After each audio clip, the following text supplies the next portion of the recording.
Assalamualaikum warahmatullahi taala wabarakatuh. Alhamdulillahirrabbilalamin. Alhamdulillahirrabbilalamin. Wassalatu wassalamu ala asrofil anbiya wal mursalin sayyidina wa maulana Muhammadin. Amma ba'du. Yang saya hormati pengasuh Pondok Pesantren Zainul Hasan Linggong, yaitu Kiai Muhammad Hasan Mutawakkil Allah, dan juga Rektor Universitas Zainul Hasan Linggong, yaitu Bapak Abdul Aziz, dan juga yang saya hormati dosen pengampu Ustazah Arisanti. Nah, sekarang saya akan menjelaskan tentang kurikulum 2004, yang mana kurikulum 2004 nanti itu berbasis kompetensi ataupun KBK. Nah, yang pertama yaitu latar belakangnya, yaitu respon terhadap globalisasi kemajuan iptek.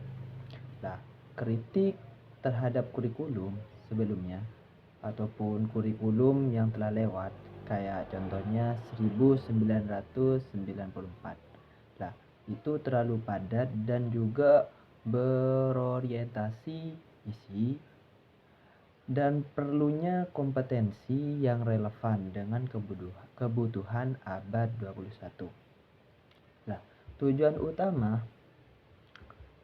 Tujuan utamanya yaitu mengembangkan kompetensi siswa secara menyeluruh dan meningkatkan kemampuan berpikir kritis, kreatif, dan mandiri, menyiapkan peserta didik agar mampu hidup di masyarakat global. Jadi tujuan utamanya yaitu nanti berpikir kita itu akan lebih kritis ataupun kreatif, kayak yang lebih domisili agar lebih berkembang lah, tujuan utamanya. Nah, yang ketiga yaitu ciri-ciri utama. Ciri-ciri utama di sini yang berbasis kompetensi ataupun pengetahuan, keterampilan, dan juga sikap. Berarti pengetahuan kita itu akan lebih maju ke depannya, dan juga keterampilan kita itu akan lebih baik dari sebelumnya. Ataupun sikap itu penting, menjaga akhlak ataupun kayak contohnya biar kita itu lebih pede lah dalam melakukan sesuatu, dan juga menghormati kepada siapa yang di atas kita. Nah, terus pendekatan student centered learning. Nah, ini bahasa Inggris. Pembelajaran kontekstual dan aktif, yaitu penilaian bahasa kompetensi autentik. Nah, berarti sikap kita itu akan lebih baik ke depannya dari yang sebelumnya. Komponen kurikulum nomor 4, yang mana komponen kurikulum di sini itu merupakan standar kompetensi, kompeten dasar, materi pokok ataupun pelajaran. Kegiatan pelajaran, indikator pencapaian kompetensi, penilaian hasil belajar. Berarti kurikulum di sini komponennya itu ada berapa itu? Standar kompetensi 1, kompetensi dasar 2, materi pokok 3, 4 kegiatan pembelajaran, 5 indikator pencapaian kompetensi, 6 penilaian hasil belajar. Berarti komponen kurikulum itu harus ada di sekolah-sekolah ataupun di univ-univ yang lain. Nah, itu harus ada. Dan juga nomor 5 yaitu strategi pembelajaran.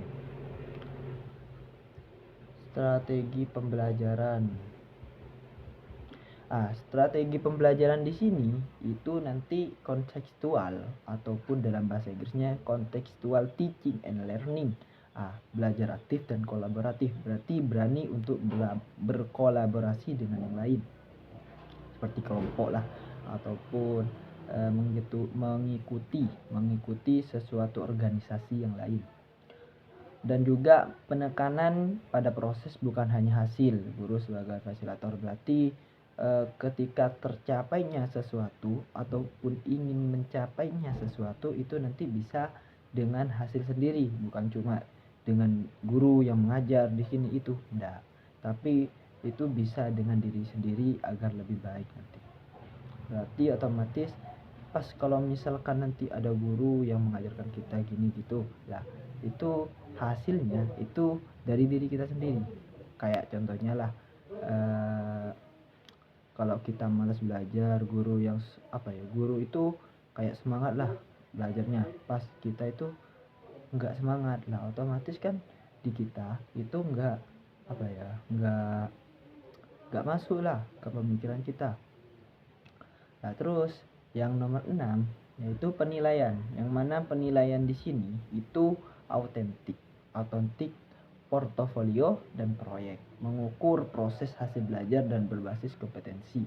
Nah penilaian autentik ini ada 3, autentik, portofolio, proyek lah itu. Jadi mengukur, yang mana penilaian di sini mengukur hasil yang diajarkan oleh guru ataupun hasil yang belajar dengan mandirinya siswa tersebut. Nah, itu. Nomor 7 yaitu kelebihan. Fokus pada kemampuan nyata siswa, mendorong pembelajaran aktif dan bermakna, meningkatkan kreativitas siswa. Kelebihan di sini yaitu bisa menonjolkan sifat kayak sifat yang lebih kayak lebih mendorong pembelajarannya itu aktif. Kayak contohnya kita lebih di sini, contohnya kayak pelajarannya itu loh.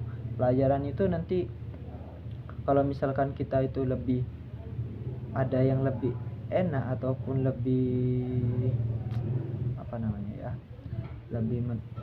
lebih aktif lah. Ketika kita lebih aktif itu otomatis kita itu bisa apa yang kita inginkan itu akan bisa terhasilkan. Nah, gitu.